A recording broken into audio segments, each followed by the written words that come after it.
President Donald Trump গত মঙ্গলবার চীনের পণ্যের উপর 10% শুল্ক আরোপের পরিপ্রেক্ষিতে জোরালো প্রতিক্রিয়া জানিয়েছে চীন। মার্কিন প্রযুক্তি প্রতিষ্ঠান গুগলের বিরুদ্ধে অ্যান্টিট্রাস্ট তদন্ত শুরু করার ঘোষণা দিয়েছে দেশটি।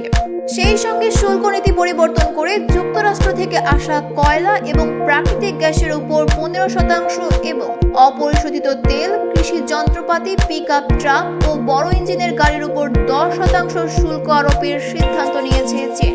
আগামী 10 ফেব্রুয়ারি থেকে এই সিদ্ধান্তটি কার্যকর হবে।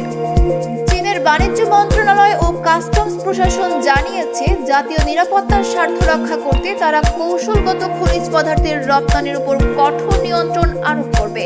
বাণিজ্য মন্ত্রণালয় আরও জানিয়েছে, মার্কিন কোম্পানি পিভিএস গ্রুপ এবং ইলুমিনা ইনকর্পোরেটেডকে অনির্ভরযোগ্য প্রতিষ্ঠান তালিকায় যুক্ত করেছে চীন। তবে এই কোম্পানিগুলোর বিরুদ্ধে কী অভিযোগ রয়েছে তা পরিষ্কারভাবে জানানো হয়নি।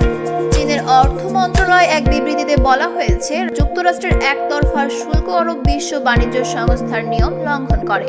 এটি কেবল নিজস্ব সমস্যা সমাধানে অসহায় নয়, বরং চীন ও যুক্তরাষ্ট্রের মধ্যে স্বাভাবিক অর্থনৈতিক ও বাণিজ্য সহযোগিতাকেও ক্ষতিগ্রস্ত করে।